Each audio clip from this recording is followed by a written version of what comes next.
Well, family and friends are gathering this morning for a final goodbye to Cubs great Ryne Sandberg. The baseball legend passed away last month after a battle with prostate cancer.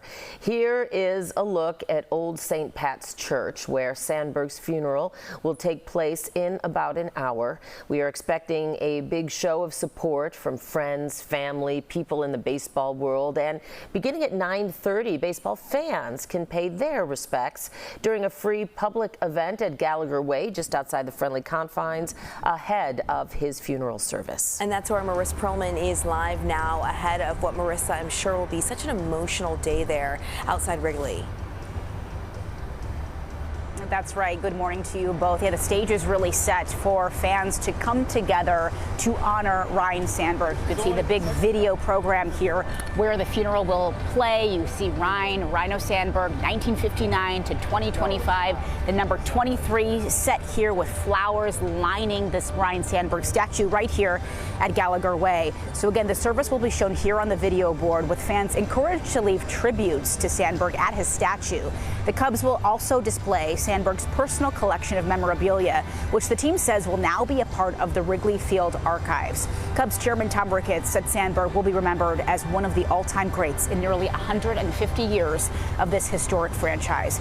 We caught up with some of the first fans who were here this morning, and they tell us they wanted to come here to pay their respects to the player who really brought their family together and for his love of the game. I was a big fan, loved watching him play baseball. I still remember back in '84 watching the Sandberg game on the TV.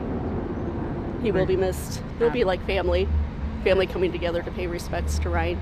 Every day, or any time I came to the Cubs game, it was one of those things where I always thought about running into Ryne Sandberg, right? It was just one of those things where every day was a possibility, and now it's kind of not, right? So this is kind of like the last time I feel like I'll run into him, right? So it kind of memorializes it in a little bit of a closure, but you know, it's never going to be a closure for me because I've always just been a fan of Ryne Sandberg.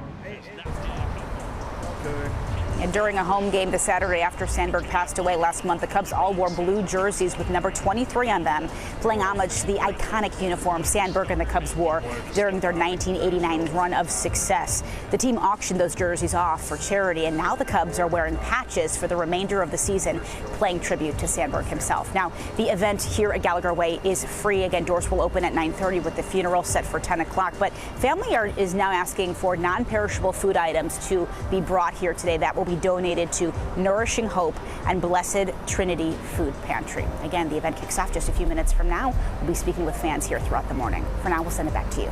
All right, Marissa, thank you so much. And now we want to go right over to our Ryan Baker, who is live at Old St. Pat's Church, where the service will be held. Ryan, I imagine Cubs greats will be showing up to pay their respects too.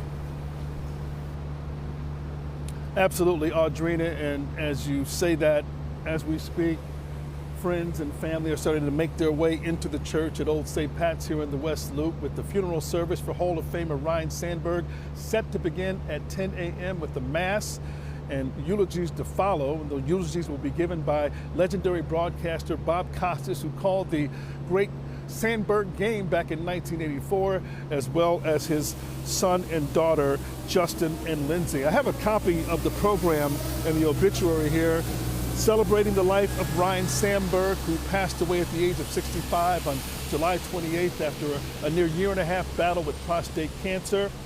Several of his former teammates and fellow Hall of Famers will be here to pay their respects, one of whom, Rick Sutcliffe, who was on that '84 division championship team, has arrived here at the church just moments ago, and he's one of the pallbearers along with Andre Dawson and Sean Dunston and others.